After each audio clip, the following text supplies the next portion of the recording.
El desquite del salvaje. Apia, archipiélago de Samoa, 4 de octubre.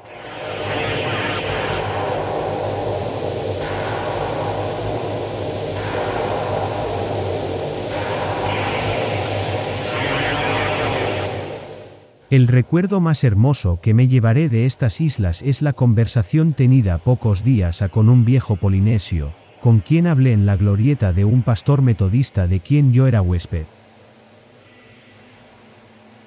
El viejo, que posee los mejores rasgos de su raza y un rostro abierto e inteligente, es, según me ha dicho el pastor, un convertido al cristianismo y ha viajado por Europa y América. Se llama Bukaba, cuenta unos 70 años de edad y habla con facilidad en muy buen inglés. Se discurría acerca de la civilización anglosajona, de sus conquistas y de sus culpas, y entre otras cosas se habló de la destrucción casi completa de las razas juzgadas, inferiores, primitivas, por los cristianos burgueses de Londres y de Nueva York, me dijo Bukaba.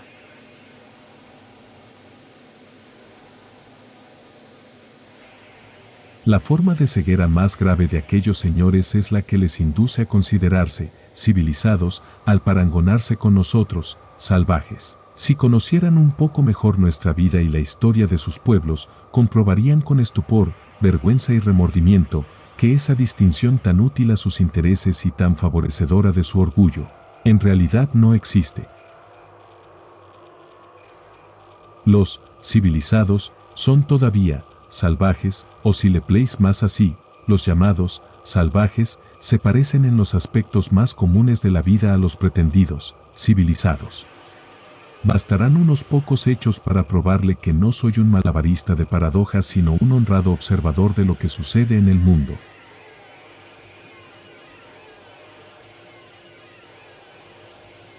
Comencemos por uno de los hechos fundamentales de la historia humana, la guerra.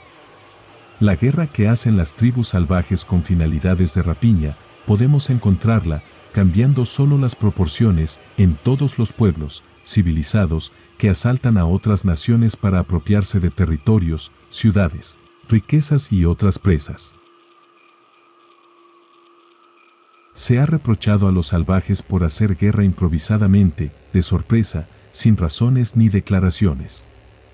Pero, lo mismo ha sucedido en la última guerra mundial, por todas partes y por obra de los civilizados, quienes procediendo como los primitivos, han dado muerte a los prisioneros vivos o los han reducido a la esclavitud. Hoy en día, en todos los países progresistas, se tiende en formas diversas, pacíficas o violentas, a establecer la comunidad de bienes, con los nombres de socialismo o comunismo. Pero se olvida que en las antiguas tribus salvajes la propiedad privada era desconocida. Todo, absolutamente todo, pertenecía al clan, o sea, a la comunidad. Los pueblos civilizados se jactan de que, al cabo de luchas seculares, han llegado a la democracia. Pero, en todas las sociedades salvajes primitivas el gobierno era ejercido por un consejo de ancianos, el que debía rendir cuenta de su actuación ante una asamblea de adultos.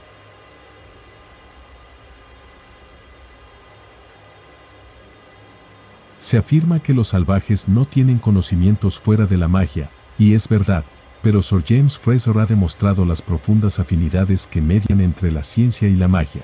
Ambas se proponen poner al servicio del hombre las fuerzas de la naturaleza actuando sobre la esencia universal de las cosas, llamada por nosotros mana y por vosotros materia o energía. Además, si se quisiera hacer alusión a nuestros magos, bastaría recordar que todas las grandes ciudades del occidente e incluso en nuestros días, están llenas de magos y magas, de profetas y ocultistas, de hechiceros y nigromantes, y que todos ellos hacen óptimos negocios. Hasta el mismo Hitler se hacía aconsejar, en sus decisiones de guerra o de paz, por especialistas en ciencias ocultas. Además, se dice que muy frecuentemente la religión de los salvajes se reducía al culto de los muertos. Lo mismo acontece hoy en las naciones que se jactan de ser las más inteligentes y positivas. Las religiones reveladas son reducidas cada vez más a un residuo de símbolos y prácticas exteriores, sin un verdadero contenido de fe viva, mientras que el culto de los muertos es vivísimo incluso entre los ateos y los indiferentes. Bastará citar la adoración de la momia de Lenin en Moscú para probar que el culto de los difuntos y de sus reliquias es lo único que ha sobrevivido a las negaciones del escepticismo y del materialismo.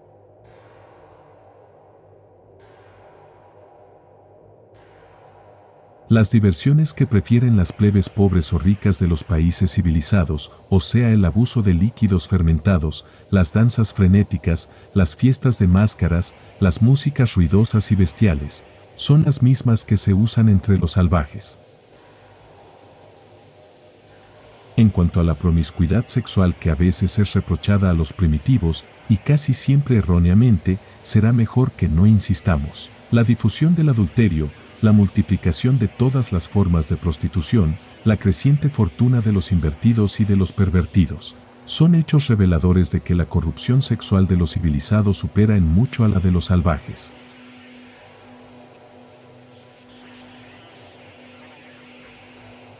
Los salvajes andan desnudos, muchas veces por exigencia del clima o por pobreza.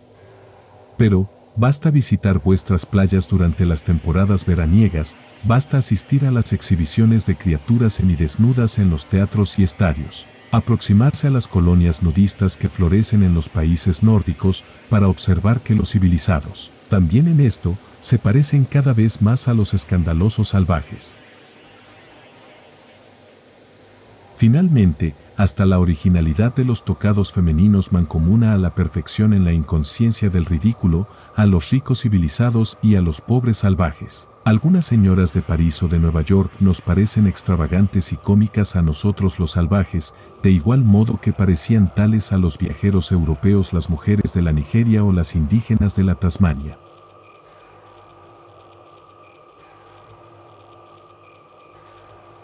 Y hasta los tatuajes de los polinesios están ahora de gran moda entre los delincuentes de Italia y de Francia, entre las mujeres de negocios turbios y los dandis de Inglaterra y de los Estados Unidos.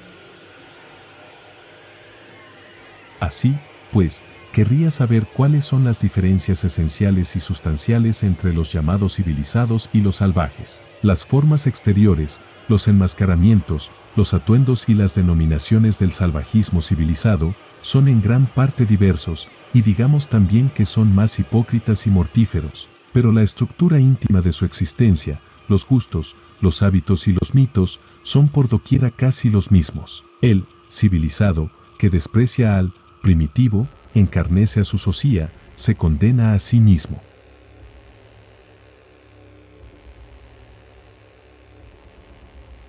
El inteligente polinesio no habló más, pero ni yo ni el pastor metodista fuimos capaces de decir algo para contradecir los irrefutables hechos puntualizados por Bucaaba.